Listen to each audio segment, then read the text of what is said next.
Dawn in Ezio doesn't arrive politely. It erupts, with roosters screaming like alarm sirens, with smoke crawling out of cook fires, with wet earth breathing up that metallic, sweet smell you can't mistake for anything except sacrifice. A boy is running barefoot down a narrow path, toes slapping mud, chest tight, not from the sprint, but from what he's about to do. He stops at the edge of a small shrine where yesterday's offerings still sit.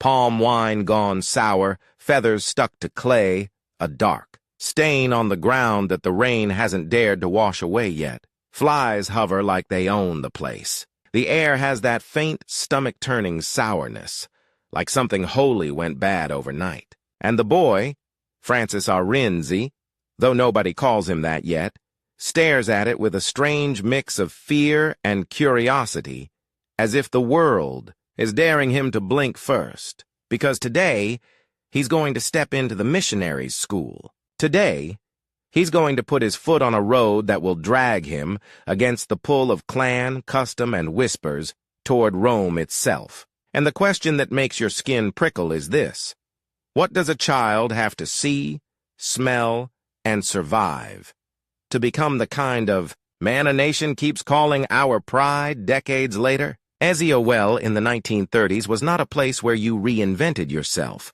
It was a place where you inherited yourself. You inherited your family's stories the way you inherited your cheekbones. You inherited who you were supposed to marry, how you were supposed to greet elders, what you were allowed to question, and what you were expected to accept without even thinking about it. The village was a living organism made of kinship. It remembered everything, and it forgave slowly. Francis was born in 1932 into that memory. Not into luxury, not into the kind of childhood that gets written as soft and sentimental. His early world was a tough, practical world. Work, weather, ritual, community. People didn't talk about finding themselves. They talked about finding yams, finding rain, finding peace between families, finding a way to keep children alive. Religion wasn't a Sunday activity. It was the village's nervous system. There were seasons that demanded offerings.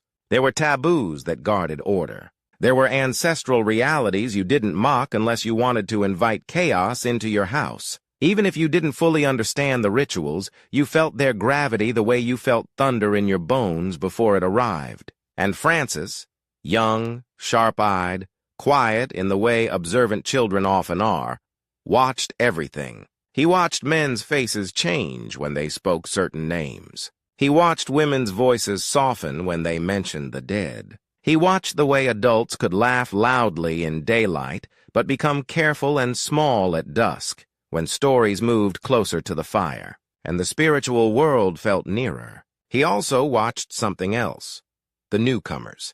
The missionaries weren't just men with books. They were a walking contradiction. They spoke of one God, yet they arrived with an entire empire behind them. British administration, colonial order, new schools, new rules, new ways of measuring civilized. They carried crosses and catechisms, yes, but also the invisible pressure of the modern world pushing into a village like a wedge. To some, they were salvation. To others, they were a slow invasion. To children, they were fascinating. They had chalk. They had songs and strange melodies.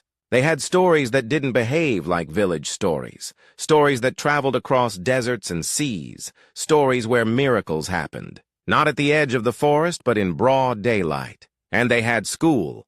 School was the hinge on which Francis's whole life would swing, because school wasn't merely about letters. It was about power. The power to read a document, to write a petition, to understand a law, to speak to outsiders without shrinking. In a changing Nigeria, where colonial structures were tightening and new futures were being auctioned to the educated, school was the first step toward becoming unignorable. Francis's family understood this. Even those who distrusted the missionaries understood that the world was shifting like soil after heavy rain. A boy who could read could one day protect his people from being tricked. A boy who could speak the foreigner's language could negotiate rather than beg. So Francis was sent.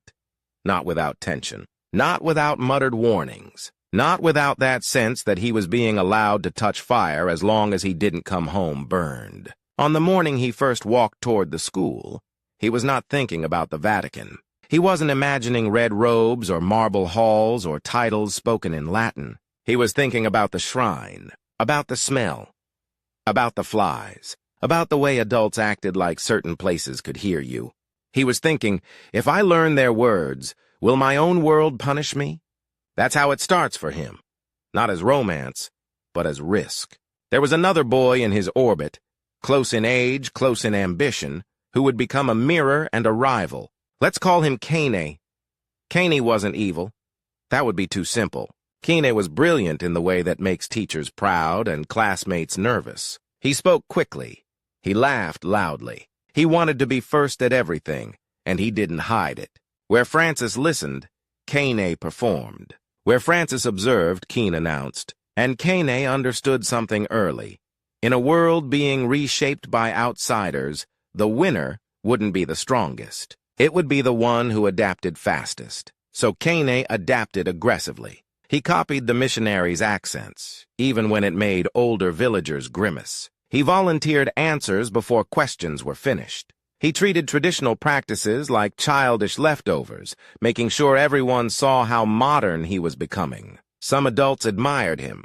Some despised him. Many feared him, because a young man who abandons the village's rules can grow into a man who abandons the village itself. Francis and Kane entered the same classroom and instantly became two competing visions of the future. The teachers, often stern, often exhausted, sometimes kind in brief flashes, noticed Francis's quiet steadiness. He didn't try to shine, but when asked to read, he read clearly. When corrected, he didn't collapse into shame or flare into arrogance. He adjusted. He improved. He kept going. Kane shone like a blade. Francis shone like a lamp. And lamps, as it turns out, can last longer.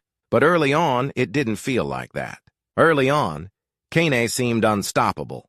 The school rewarded loud confidence. Colonial systems tended to reward the ones who resembled the colonizers in speech, posture, and certainty. Kane learned to mimic authority so well that other children began orbiting him as if he were already somebody. Francis became his favorite target, not with fists. No, Kane was too smart to be crude, but with words. Why are you always quiet? Are you afraid the ancestors will strike you for holding a pencil? Maybe your spirit is still sleeping? The other boys laughed, half amused, half relieved that the heat wasn't on them. Francis didn't laugh. He didn't retaliate. He did something that would become a pattern in his life. He stored the humiliation like fuel, not for revenge, for endurance. Outside the classroom, the village kept tugging him back. There were days he'd return home and see adults preparing for ritual observances, serious faces, careful gestures that charged hush, that falls when people believe something bigger than them is watching. He would notice how nobody asked too many questions in those moments. The rules were older than any single person. And then there were Sundays, when the missionary presence became louder, when hymns rose in a language that sounded like it had traveled through too many mouths before reaching Igbo land. Children learned responses, learned to kneel, learned to fold their hands. Francis lived in that split reality. Ancestral gravity on one side, imported clarity on the other. Many children in that position simply learned to code switch, one set of behaviors at home, another at school. Two masks. No inner conflict. But Francis didn't have that easy separation, because he was the kind of child who asked, silently at first, then more boldly in his mind, questions that don't let you sleep. If the village's spiritual world is real, why does it feel so transactional sometimes? Why does fear sit so close to holiness? If the missionary's God is real, why do his messengers sometimes talk like they own truth the way colonial officers own land? Why do adults act like spiritual power is something you can bargain with, like a marketplace? And the most dangerous question of all, the one that can get a child corrected hard. What if the entire village is wrong about something? That question doesn't arrive as a polite thought. It arrives like a pebble in your sandal. small, but you can't stop feeling it. Every step reminds you it's there. Francis began to carry that pebble. Then came a twist that young Francis could not have predicted. It happened not in a church, not in a shrine, but in the ordinary mess of human life. Sickness. Someone in the community fell ill in a way that didn't respond to the usual remedies. The kind of sickness that makes adults' voices turn tight. The kind that makes families whisper. The kind that drags spiritual explanations to the front of every conversation. And when fear enters a village, it multiplies. Some said the ancestors were angry. Some said a taboo had been broken. Some named a human enemy, because people love blaming a person when the truth is too complex or too frightening. One evening, Francis watched men gather with grim purpose, and he realized with a cold jolt, they weren't only afraid of the sickness, they were hungry for a target. And in tense moments, the easiest target is the different one. The one who has been stepping toward the missionaries. The one who has been learning new prayers. The one whose eyes have started looking forward instead of down. Francis didn't get dragged into violence. This isn't that kind of story. But he saw the direction a frightened crowd can lean. He felt how quickly community can shift into something sharp-edged. He watched a grown man spit on the ground and mutter about foreign God. He watched another man glance at children as if their education itself was suspicious. And in that moment, something in Francis hardened, not into hatred, but into clarity. He understood that spiritual life wasn't only about invisible worlds. It was also about how people behave when they're scared. He saw the underside of tradition, the part nobody romanticizes, the part that smells like sour palm wine and old fear, the part that can turn community into a jury with no trial. That night, the image of the shrine, the dark stain, the flies, came back to him.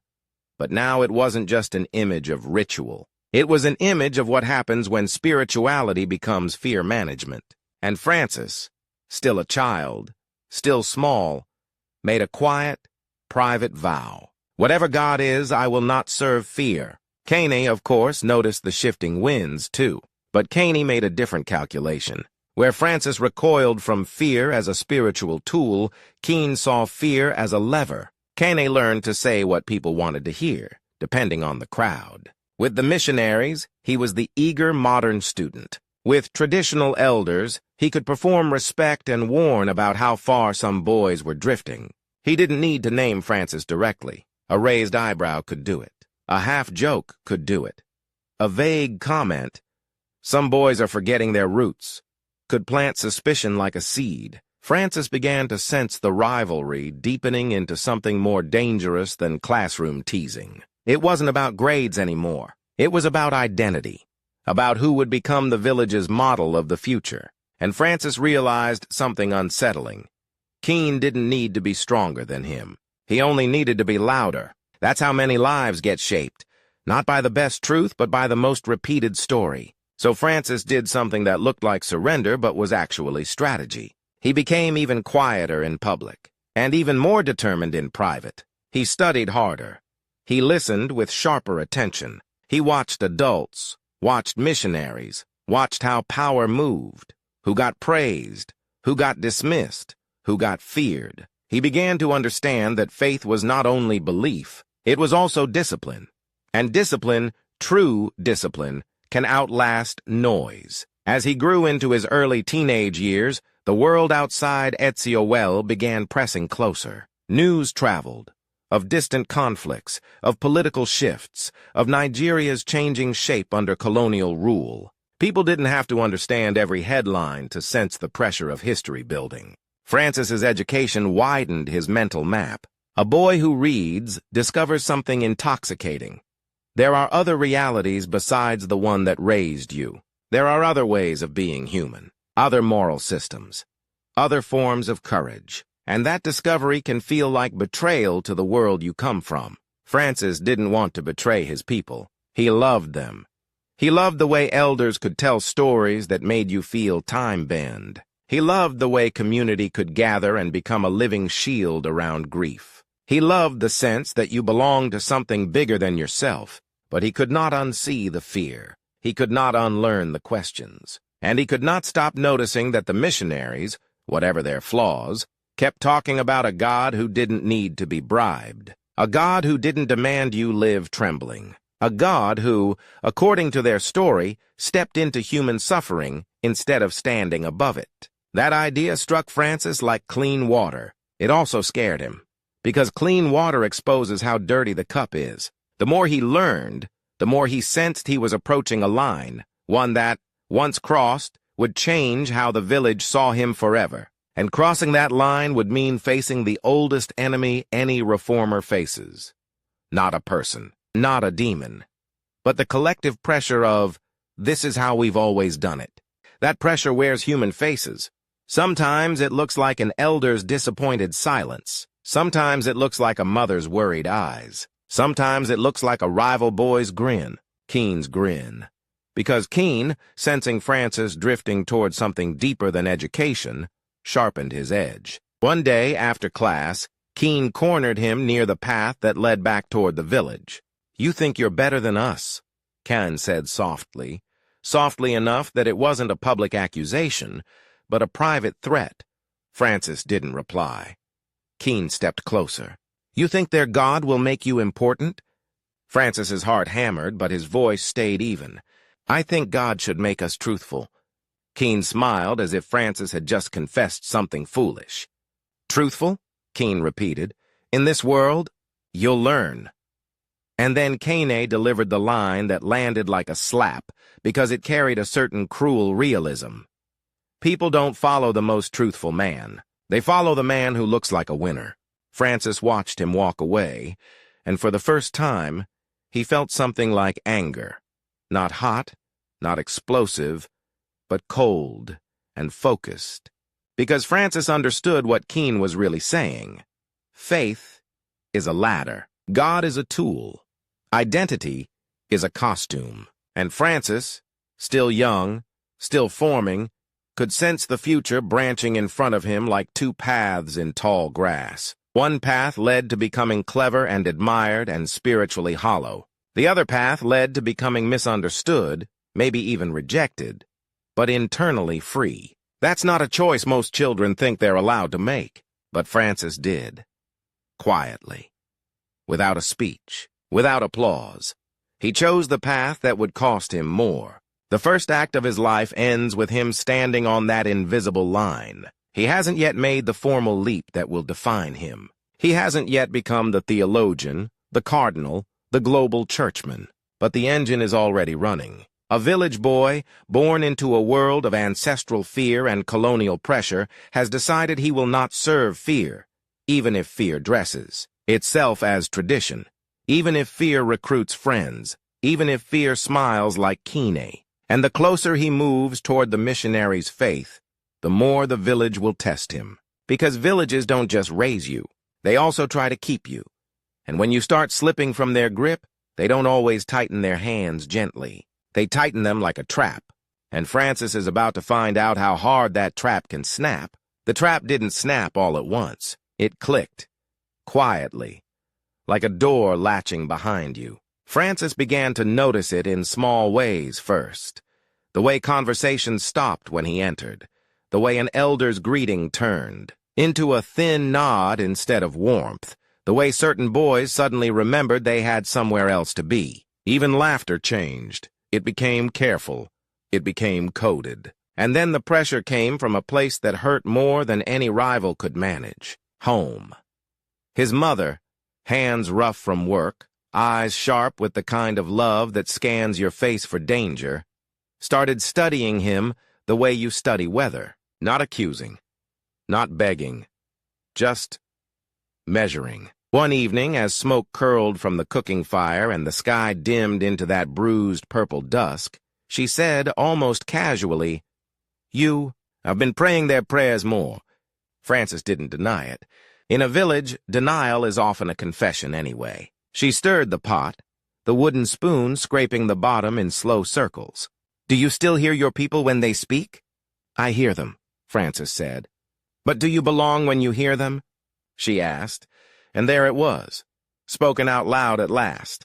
The fear that he could become a stranger in his own home. Francis wanted to say, I'm doing this for us. He wanted to say, I'm learning to protect us in the new world. He wanted to say, I'm not abandoning you. But the truth was more complicated, and complicated truths don't fit neatly into family conversations. Because this wasn't only about education anymore. Something inside him had started leaning toward God with a seriousness that surprised even him. It wasn't the eager, showy kind of religion that collects praise. It was more like hunger, like thirst. And hunger scares people, because hungry men don't always obey. The first real crack in his old world came during a funeral. If you've never seen a community funeral in a village, picture it like this. Grief doesn't happen in private, behind closed doors. It happens in the open, with the whole community forming a single breathing body around the loss. There were chants. There were wails that didn't sound human for a second. Raw, animal, honest. There was dust rising from moving feet. There were faces slick with sweat and tears. And there was that old, familiar atmosphere of ritual, words and gestures meant to keep the living safe from the dead's dangerous closeness. Francis stood among the crowd, and for a moment he felt the gravity of tradition pull him back like a rope around his chest. Then he saw it. A small thing. A detail. A teenage girl, maybe a little older than him, was being pulled aside by older women. Her eyes were wide with panic. Her arms were held too tightly. Someone whispered a word that made people's mouths tighten. A suspicion, a story, an accusation. The kind that travels faster than evidence. The kind that lands on a person like a curse. The girl wasn't accused with paperwork or courts. She was accused with belief. And belief, when it's angry, can turn into a weapon you can't dodge. Francis watched her face, and what he saw wasn't a villain. He saw terror. He saw humiliation. He saw a human being turned into a public lesson. Something inside him recoiled so hard it felt like nausea. The air smelled of sweat, dust, and old smoke, and beneath it, that faint sourness again, like yesterday's offering. And Francis thought, clear as a bell, if this is what keeping order looks like, then the order is sick. That thought terrified him, because it sounded like betrayal. But it also relieved him, because it sounded like truth. That night, he did not run to a shrine. He did not look for a charm.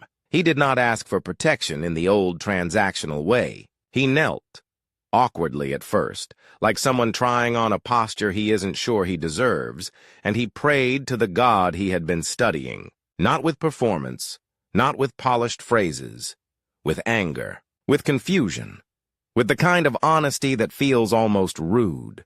Are you real? He whispered. Or are you just another story people use to control each other? The night answered with silence, but something else happened. He stayed there anyway, and that was new. In the days that followed, Francis began to spend time with a priest, one of the missionaries or local clergy who had the rare gift of noticing quiet people. The priest did not flatter him. He did not tell him he was special. That would have been poison. Instead, he asked questions that pressed into Francis's mind like fingers testing fruit for ripeness. Why do you pray? What do you think faith is for? If God asked you to lose something you love, would you still follow?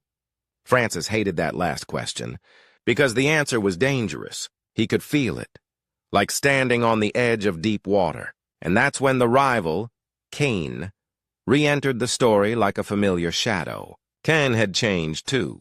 He wasn't just the loud boy in class anymore. He was becoming a young man with a plan. He had learned to charm the priests when it served him, and to charm the elders when it served him. He spoke about progress as if it were a drumbeat he controlled. He had started collecting allies the way smart people collect favors. And when he heard Francis spending time with the priest, Cain didn't laugh this time. He watched.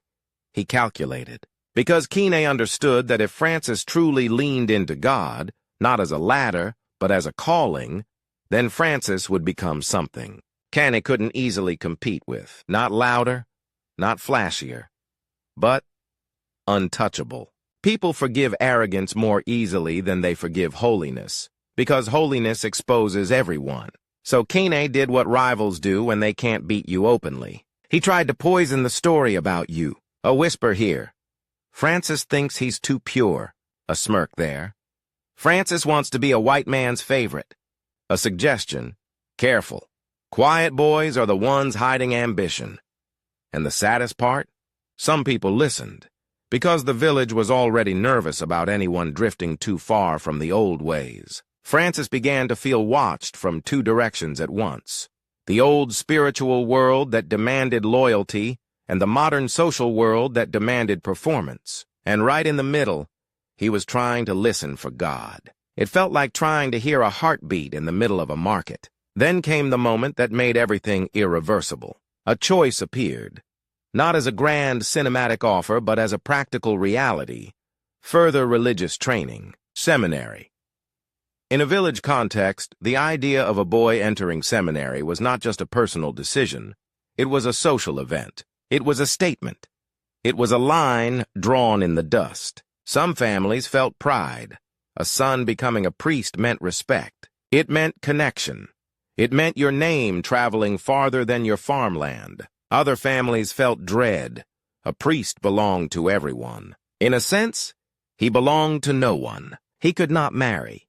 He could not build his own household the usual way. He would carry a different kind of authority, one that could clash with old structures. And for Francis personally, seminary wasn't just education. It was surrender. Because the moment he stepped into that path, he would be saying, God is not a hobby for me. God is my life. He didn't announce it dramatically. He didn't posture. He told his family. The reaction wasn't explosive. That would have been easier. It was quiet, heavy, like a stone placed on a table. His mother's face held still for a moment, as if her emotions didn't want to show their hand too early. His father, practical, rooted, bound to the village's expectations, stared at him with eyes that seemed to say, "Do you know what you were doing to us?" Francis felt his throat tighten. "I'm not leaving you," he said, because it was the closest thing he could say to "I love you" without falling apart. His mother exhaled slowly, and for a second Francis saw something he didn't expect. Relief. Not relief that he would leave. Relief that he had chosen something real, something deeper than chasing status. A mother can sense the difference between ambition and calling, but relief doesn't erase fear. She touched his cheek, briefly, almost like a blessing, and said, "Then you must be stronger than your enemies." Francis swallowed. "I don't want enemies." She gave a sad little half-smile. Wanting has never stopped them. And there it was, permission, wrapped in warning. When the time came to leave for training, the village path looked different. It wasn't just a road anymore. It was a border. Francis walked it with a small bag, the weight of his future somehow heavier than the things he carried. He passed familiar trees, familiar compounds, familiar faces, some soft with pride, some stiff with suspicion. And then he saw Keen. Not close enough to speak, not far enough to ignore. Ken leaned against something, arms relaxed, expression casual, like this moment meant nothing, but his eyes were sharp. Francis felt the old anger try to rise again, that cold, focused anger that wants to make you prove something. He didn't give it that satisfaction. He nodded politely. Keen smiled back in the way a rival smiles when he's already planning your next problem. As Francis walked away, he heard Keen's voice, quiet, just loud enough to land like a hook. "You'll come back different, and the village doesn't forgive different." Francis did not turn around, but he carried the sentence with him like a stone in his pocket. Seminary life did not begin with angels singing. It began with discipline, early mornings that felt like punishment, cold water, simple meals, silence that forced you to meet yourself without distractions, study that wasn't designed to entertain you, but to shape you. And here's the twist Francis didn't expect. He thought his biggest battle would be with his past, pagan fear, village suspicion, Keen's whispers. But the seminary revealed a new enemy, the ego, his own. Because religious life has a way of exposing what's hiding inside you. When you can't chase girls, can't drink away frustration, can't show off, can't escape into noise, your inner world gets loud. Francis discovered impatience he didn't know he had. He discovered pride disguised as humility. He discovered that a person can crave holiness the way others crave applause. And that realization disgusted him, not because it meant he was uniquely bad, but because it meant he was normal. The same human mess, the same shifting motives, and if he was going to serve God, he couldn't do it as a performance. He'd have to be purified from the inside out. This is where many people quit, not because the rules are too hard, but because the mirror is too clear. Francis did not quit. Instead, he learned the hardest lesson a future theologian can learn, that faith is not mainly a feeling. It is a decision you renew when you don't feel like it. He excelled in study, not in a showy way, but in a steady way that made teachers trust him with more responsibility. He learned languages. He learned doctrine. He learned to argue carefully, precisely, without getting drunk on his own cleverness. He also learned something political that would matter later. The church is not only a sanctuary, it is a battlefield of ideas. Even inside religious institutions, there were factions, people who wanted the faith to accommodate modernity, people who wanted it to resist, people who used theology as a cloak for personal power. Francis watched this with the same quiet attention he had used as a child in Ezio Well. He saw how some men prayed beautifully and still schemed. He saw how others were strict with rules, but soft with compassion. He began to understand that holiness and hypocrisy can sometimes wear similar uniforms, and that meant discernment wasn't optional. It was survival. At some point, he received news from home, a letter, not dramatic in wording but heavy in implication. Cain had risen in local influence. He was attaching himself to figures of authority, administrators, community leaders, anyone with leverage. His name was being spoken with that tone people use when they think they're talking about the future. And then the punchline. Cain was also telling people he had a special relationship with the church, not as a servant of God, as a man who could use it. Francis felt something tighten in his stomach as he read that. It wasn't jealousy, it was dread. Because he understood the kind of damage a charismatic opportunist can do when religion becomes a tool for status. The church could become a ladder. It could become a weapon. It could become a mask. And Francis knew, deep down, that his path would eventually intersect with Cain's again, not as boys, but as men. And the stakes would be higher than school pride. It would be the soul of a community's faith. There was a night in seminary when Francis couldn't sleep. The air felt thick. The walls felt too close. His mind replayed the girl at the funeral, the fear in her eyes, the crowd's hunger for a scapegoat. He imagined returning home as a priest and facing that same crowd. Could he stop it? Could he protect the vulnerable? Could he speak against the misuse of tradition without sounding like a foreign puppet? Could he speak against the misuse of Christianity without being accused of betrayal? He sat up in bed and realized, with a shock that felt like cold water down his spine, he wasn't afraid of sacrifice. He was afraid of failure, afraid that God would call him, shape him, send him, and he would still arrive too late to prevent harm. So he did the only thing he could do in that moment. He prayed again, but not politely. He prayed like a man wrestling something invisible. "Don't let me become another man who talks about you and does nothing," he whispered. "Don't let me become soft." And for the first time in a long time, tears came. Not dramatic sobs, silent tears, the kind that feel like your body evacuating pressure. He didn't hear a voice from heaven. He didn't receive a miracle, but something settled in him. Not comfort, not certainty, more like a blade being sharpened. A sense that the calling was real, and it would cost him. When the day arrived for the next step, the deeper commitment toward priesthood, Francis felt oddly calm. Not because he wasn't scared, because he had stopped bargaining with fear. He had already decided in his heart that he would go through. And in that decision, he felt something that many people never experience. Freedom. Not freedom to do whatever you want. Freedom to do what you must. He wasn't thinking about becoming famous. He wasn't imagining red hats and global stages. He was thinking about a village girl being gripped by accusing hands. He was thinking about his mother's warning. You must be stronger than your enemies. He was thinking about Keen's smile. And he was thinking about a God who, if real, could not be reduced to fear management or social advantage. A God who demanded truth.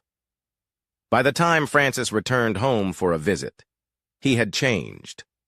Not in accent, not in clothing, in presence. He listened differently. He spoke differently. He looked at rituals differently, not with mockery, but with a kind of sober compassion, as if he could feel the human longing beneath them. Some people welcomed him, pride shining in their faces. Others watched him like you watch a river after heavy rain, beautiful, useful, but capable of sweeping things away. And then he saw Keen again, now taller, broader, dressed well, surrounded by men who laughed at his jokes. Ken approached him as if they were old friends, arms open, voice warm. "Francis!" he boomed. "Our scholar! Our holy man!" The crowd smiled. Francis smiled too. Small, controlled. Ken leaned closer, lowering his voice so only Francis could hear. His breath smelled faintly of palm wine. "I hear you're becoming important," Keen whispered. "Don't forget who your people are." Francis held his gaze. "I'm doing this for them." Keen's eyes glinted. "Good," he said softly. "Then you'll do what keeps them happy." There it was. Not a threat. A trap. Keen wasn't saying, "Serve God." He was saying, "Serve the crowd." Francis felt that cold anger again. Sharp, clean. And in that moment he realized the real rivalry had finally revealed itself. Keen wasn't competing with Francis for status. He was competing for control over what faith would mean in their community. Would faith be a living truth that protects people from fear? Or would it be another tool in the hands of men who know how to manipulate crowds? Francis didn't argue. He didn't preach. He simply said, "I'll serve God first." Keen's smile stayed on his face, but something hardened behind it. "Then," Keen murmured, "you'll learn what it costs." And that is where the second act tightens. Francis has stepped onto the path toward God not as a school subject, not as a social costume, but as a life-consuming calling. He has discovered the enemy isn't only tradition, or colonial pressure, or a rival's gossip. The enemy is the human instinct to turn the sacred into a weapon, whether it's a shrine or a church. And now the rival is no longer a boy teasing him. It's a man preparing to test him. Francis will return to formation, deeper now, more visible now, carrying the knowledge that holiness will not only inspire people, it will threaten them. And some people, like Keeney, don't attack what they can't control. They try to own it, or break it. Francis didn't come back to the seminary the same after that visit home, because now he wasn't just studying for priesthood, he was studying for a collision. He could feel it. The village was changing, Nigeria was changing, the church was changing, and the worst kind of rival, the kind that smiles in public and squeezes your throat in private, was already positioning himself to profit from the change. And the church, for all its incense and hymns, was not a bubble outside history. History was about to kick in the door. The day Francis was ordained a priest, it wasn't thunder and angels and cinematic light. It was something quieter, heavier, more frightening in its own way, a vow spoken with full knowledge that you don't get to unspeak it. He lay there, face down, on the floor of the church. The stone was cold against his skin. Above him, people sang prayers that sounded like they were coming from far away, as if the building itself was breathing. And on that floor, he had a sudden, almost disgusting realization. This isn't a stage. This is a grave.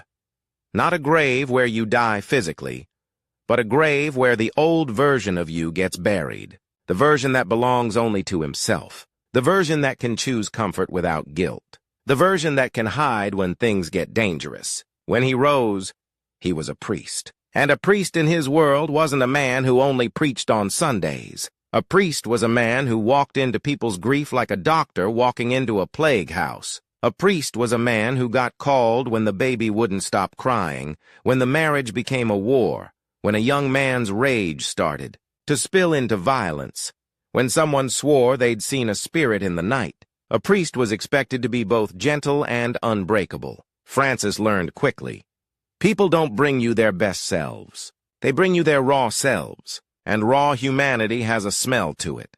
Sweat, tears, fear, shame, sometimes even the sharp iron smell of blood if you arrive late to the wrong kind of conflict. His preaching style wasn't flashy. He didn't rely on clever jokes or emotional tricks. He spoke like a man who had watched fear ruin people and refused to make fear his instrument. He talked about truth as something you live, not something you use to win arguments. He talked about God as someone who doesn't need bribes. And when he spoke against superstition, he did it without mocking the people who grew up inside it. He knew that humiliation doesn't heal anyone.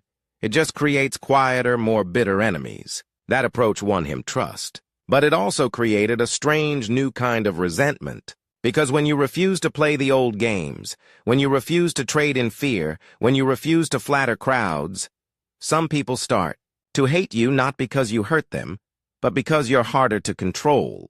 And in the background of his early ministry, like a drumbeat getting closer, there was Kine. Cain had become what the village feared and admired at the same time.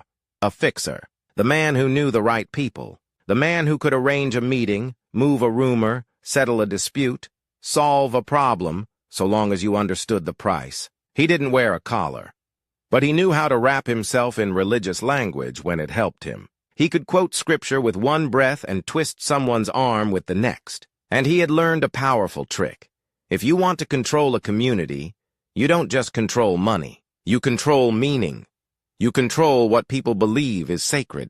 So when Francis preached that faith was not a tool, Caney heard it as a direct threat, because Keene's power depended on the opposite idea, that faith was a tool, one more instrument in the hands of men smart enough to use it. Then, Nigeria cracked open. Political tensions that had been simmering turned into violence. Ethnic suspicion thickened the air. And in the Igbo region, Francis's world, fear wasn't an abstract emotion anymore. It had uniforms, it had checkpoints, it had rifles. The Nigerian Civil War erupted, and for many ordinary people it arrived like a nightmare you couldn't wake from. Sudden, loud, and hungry. War changes the meaning of everything. A road becomes a trap. A neighbor becomes a question mark. A bag of rice becomes treasure.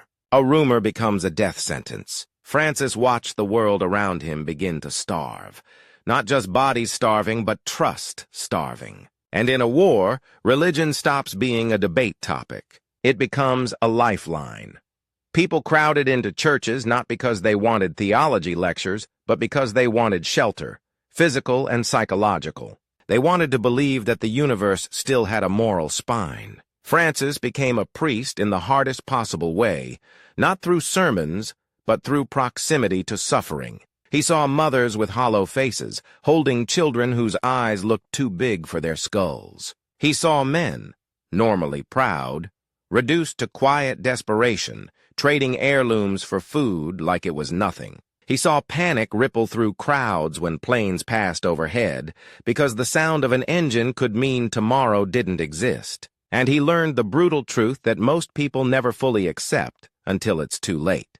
Civilization is thinner than we pretend. One push, one famine, one wave of violence, and humans revert to survival. And survival can make decent people do monstrous things. It was during this storm that Francis's responsibilities escalated fast. He was still young by church standards, yet the situation demanded leaders who could keep their heads. In war, age doesn't always matter. Steadiness does. He became a bishop in the middle of chaos, meaning, while others might have imagined bishops as distant men in robes, Francis was a bishop in a landscape of hunger and gunfire. His job wasn't simply to manage a diocese. His job was to keep hope from collapsing, to coordinate relief, to protect vulnerable people when mobs and soldiers and desperation made everyone dangerous, to speak when speaking could get you killed, and to remain silent when silence was the only way to save a life. And here's where the rivalry twist sharpened into something ugly. Cain flourished in wartime. Fixers always do. When rules break down, The man who can get things becomes a king. He could move supplies. He could negotiate passage. He could whisper to one side and smile at the other. And he began to sell a story about Francis. He told people that the bishop was naive, that Francis's insistence on truth was nice, but not practical, that Francis didn't understand power. Cain's favorite line, repeated softly in corners where fear lived, was this: "A holy man is good for prayers, but prayers don't stop soldiers." And then, with a smile that looked friendly and felt like poison, "Let the bishop preach. Let the rest of us do what's necessary." What's necessary? 2 words that have excused more evil than any demon ever could. Francis heard these whispers. Of course he did. In a community, words travel, and the temptation was right there, heavy and seductive. Compromise with Keen. Use him. Let the fixer do fixer things. Allow a little darkness, because the world is dark anyway. Francis understood the logic. He also understood the price. Because once you let a man like Kine hold a corner of your moral authority, he doesn't stay in the corner. He expands. He claims more. He says, "I saved you," even if he saved you only to own you. So Francis resisted, not with loud condemnation, but with stubborn refusal to hand over the sacred. He strengthened church networks for relief without putting them under one man's control. He trained priests to serve, not to become local bosses. He kept repeating, like a hammer striking the same nail until it finally sinks into wood, that faith was not a weapon, and the church was not a private business. This earned him respect. It also painted a target on him, because Kane didn't just want influence. He wanted to be necessary, and Francis was trying to make him unnecessary. In war, the enemy is not always the man pointing a gun at you. Sometimes it's the man offering you help with strings attached. One night, Francis was brought a message, a request for a meeting. Not an official invitation, not a formal church matter. Something quieter, a location given in careful terms. And when he arrived, escorted, cautious, he discovered the meeting wasn't about theology. It was about control. A group of local power brokers wanted the church to align with certain interests. They spoke politely. They used religious language. They talked about the people, stability, the future. But the core was simple. They wanted the church's legitimacy. They wanted the bishop's voice to sanctify their agenda. And Francis, hearing the polished phrases, seeing the sideways glances, felt the old disgust again. That same sickness he felt as a boy watching fear turn into accusation. He realized, this is the adult version of the shrine. Different symbols, same mechanism. Use the sacred to manage the crowd. He refused. Not with insult, not with drama, with calm precision. He said, in essence, "My voice is not for sale." The room cooled. Smiles became stiff. A man's eyes narrowed slightly. Francis walked out with the eerie feeling that he'd stepped off a cliff and only gravity hadn't noticed yet. After that, warnings came in subtle forms. A priest tells you someone asked questions about your routine. A parishioner says she saw unfamiliar men near the rectory. A driver becomes suddenly nervous on a certain road. Nothing you can prove, nothing you can take to a court, but enough to tell you, you are being watched. Keeney didn't have to send a killer. All he had to do was create the sensation that a killer could be sent. Fear is cheaper than bullets, and often more effective. Francis responded in the only way that mattered. He kept doing the work. He kept showing up. He kept refusing to disappear into safety. Because if he vanished, Keene's narrative would win. The bishop is just another man protecting himself, and Francis could not allow that. Not in the middle of starvation. Not while people were learning, day by day, that life could be erased by forces you never voted for. When the war ended, the landscape didn't suddenly become peaceful. It became wounded. Reconstruction wasn't only about roads and houses. It was about trust, about identity, about people trying to figure out who they were after the world had tried to chew them up. Francis's ministry became less about surviving war and more about rebuilding humanity. He encouraged education, not as a colonial trophy, but as a tool of dignity. He focused on formation of clergy who could serve rather than dominate. He spoke often about reconciliation, words that sound simple until you try to say them to people who have buried their dead. And slowly, the church in his region became something more than a religious institution. It became a moral anchor. That's part of why he became deeply respected in Nigeria, especially among many Igbo Catholics, because they saw a man who didn't treat faith like decoration. He treated it like medicine, and he didn't administer it from a distance. He stood in the disease.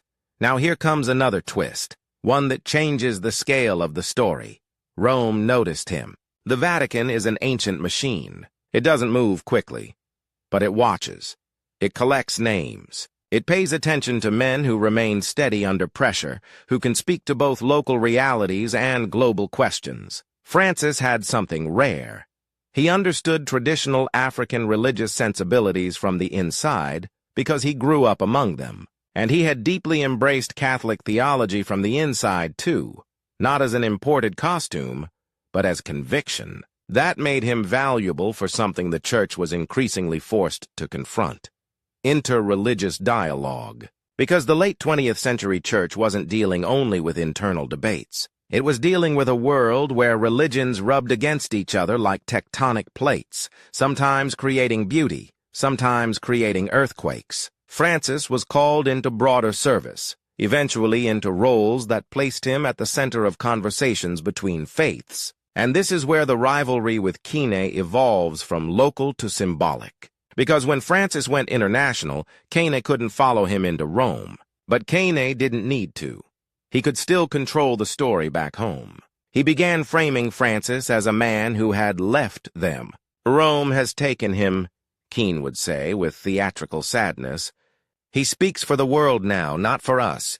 It was clever, because it took pride and twisted it into resentment. It implied betrayal without stating it. And it played on the oldest village anxiety, that the talented son will rise and forget the soil that fed him.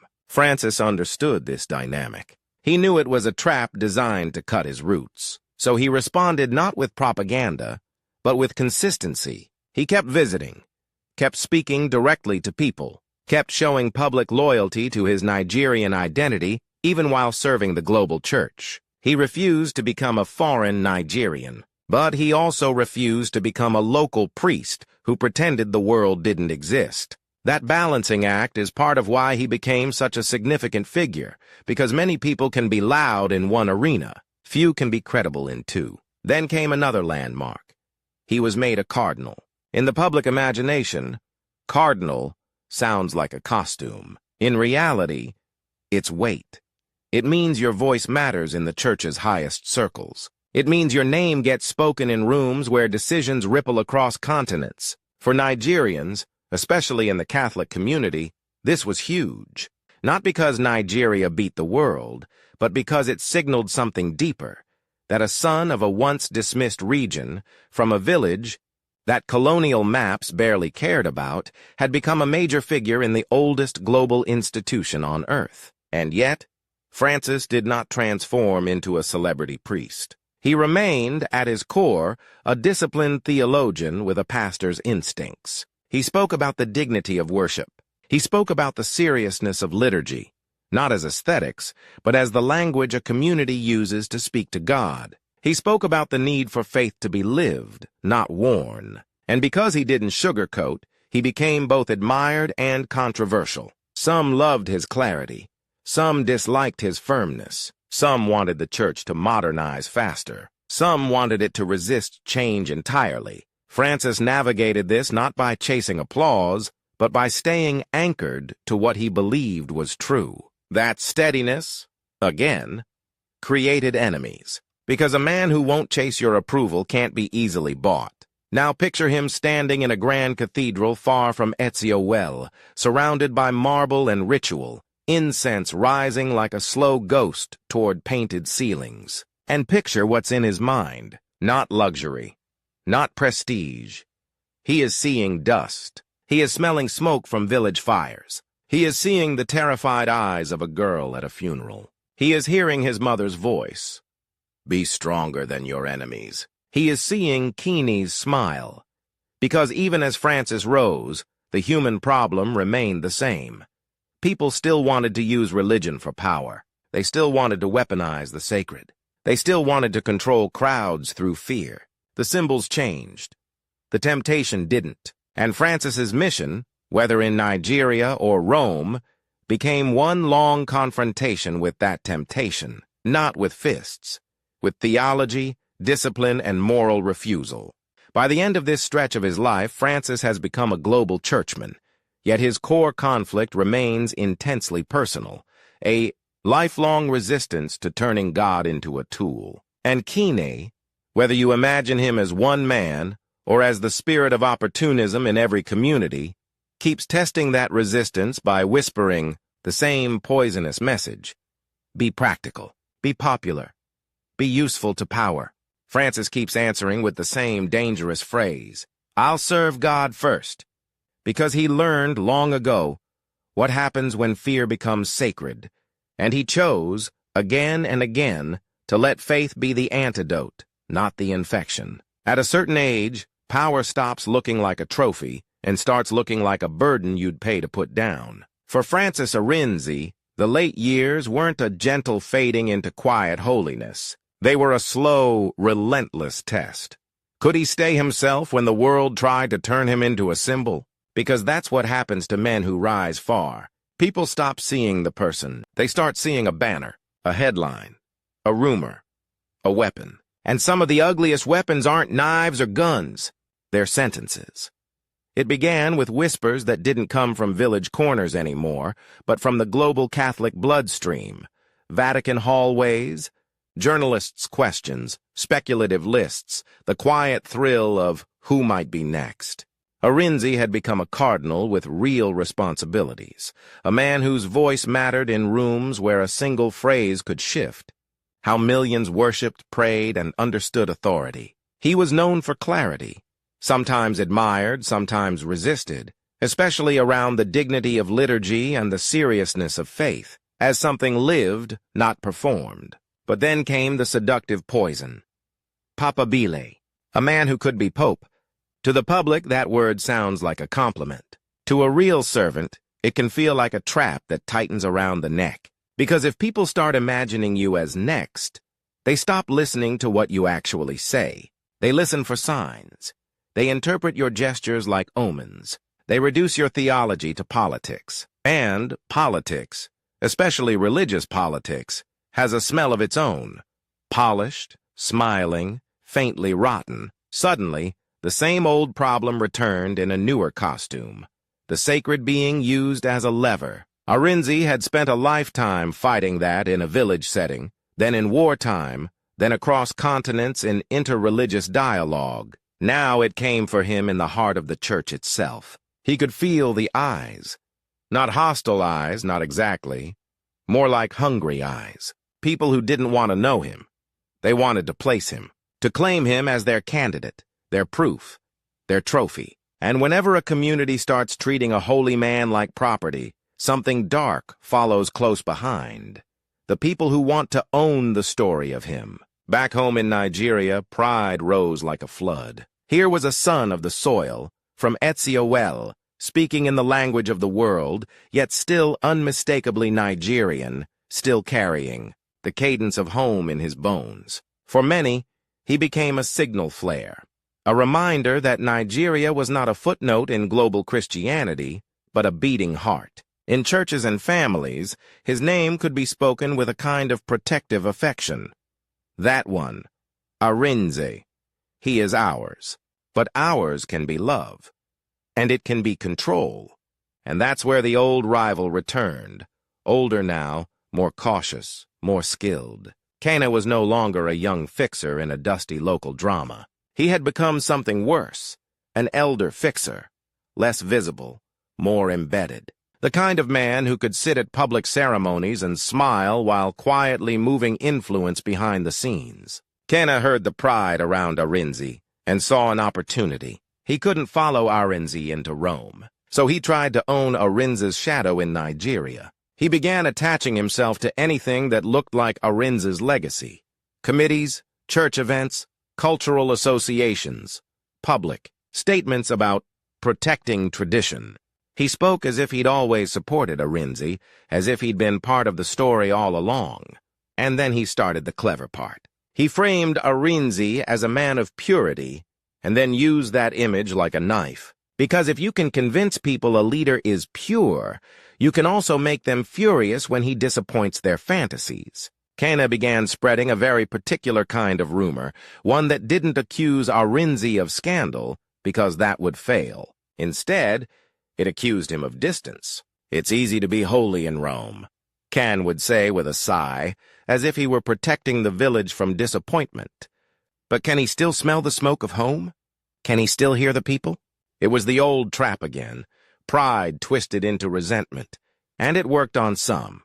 Because Nigeria, like any place that has been wounded by colonialism, by war, by corruption, carries a deep sensitivity to betrayal. People want heroes, but they also fear heroes will sell them out. So Kane pressed the wound gently, over and over, until it bled. Arinze responded the way he always had, not with theatrical counterattacks, but with consistency. He kept returning to Nigeria when he could. He kept addressing real issues without flattery. He kept encouraging a faith that was serious, not superstitious, disciplined, not manipulative.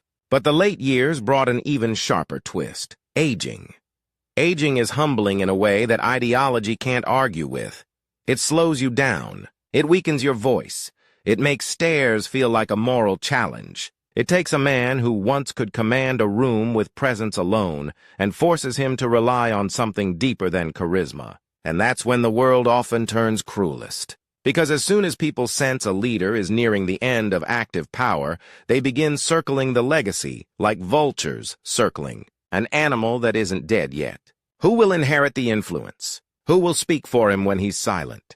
Who will interpret his words? Who will build monuments? Who will write the official story? Keane wanted to be one of those interpreters. He wanted to be the man whose name appeared beside Arinze's in public memory, close enough to borrow the glow. And this is where Arinze did something that feels small but is devastating. If you understand power, he refused to hand it over. Not by making enemies publicly, but by refusing to play the legacy game at all. He kept emphasizing not himself, but the principles: truth, worship, integrity, the dignity of faith. He kept pointing away from personality and toward responsibility. That is the one move manipulators can't stand. Because if you build your influence on controlling people, you need a personality cult to attach yourself to. Arinze starved that cult. He kept it about God, which means Kane couldn't inherit him the way he wanted. Then came retirement from the most demanding Vatican responsibilities, the kind of transition that looks peaceful from the outside. But inside, it can be brutal. When you've spent decades waking up to responsibility like it's oxygen, stepping away can feel like suffocation. Not because you crave status, but because your entire identity has been service. Arinze moved into the quieter phase of life. Less administrative command, more presence, more counsel, more prayer, more writing and speaking when invited. And here's the part people misunderstand about elders like him. They're not done. They just stop being loud. And in a world addicted to noise, quiet power becomes easy to overlook, until a crisis arrives and suddenly everyone is looking for the old man's steady voice. Arinze's name continued to carry weight because he had something rare. He didn't become bitter. He didn't become cynical. He didn't start saying outrageous things just to stay relevant.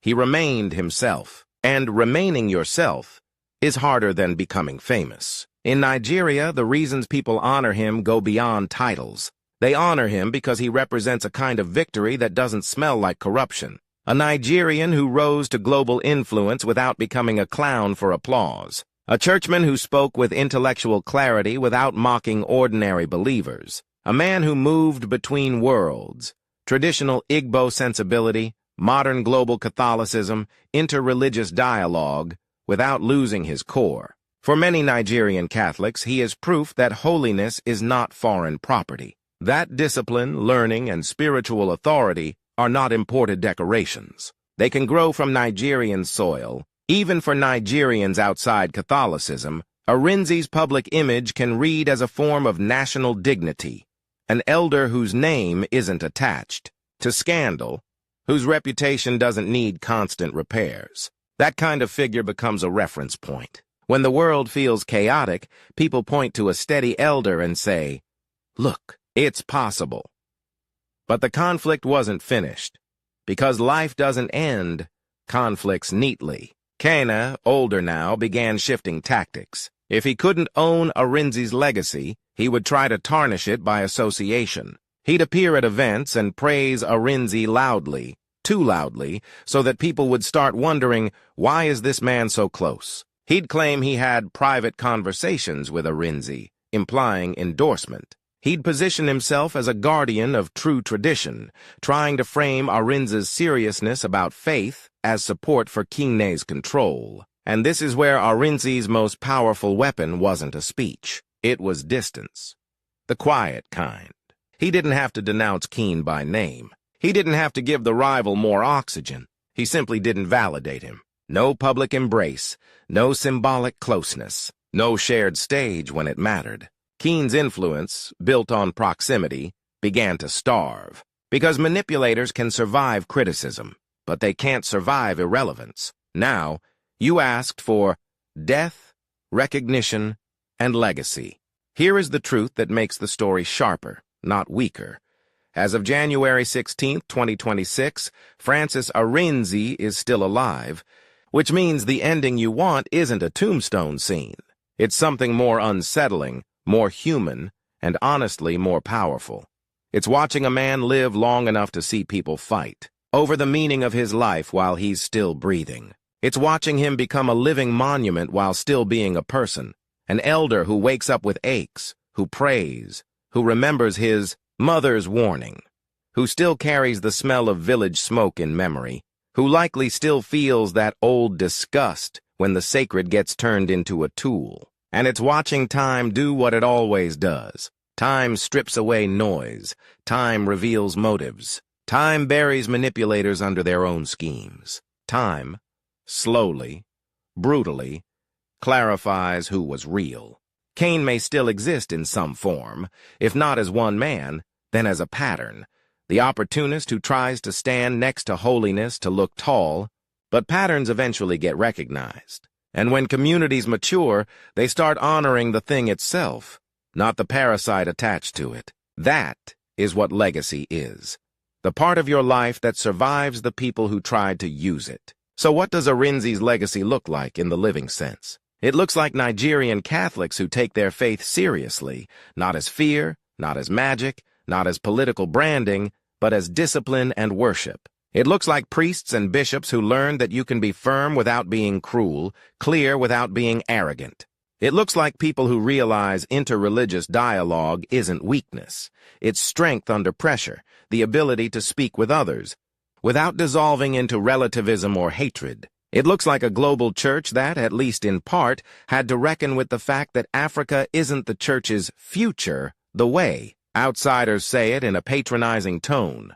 Africa is already a center of gravity. And in Nigeria specifically, it looks like a kind of national reverence that isn't built on spectacle. People honor him not because he entertained them.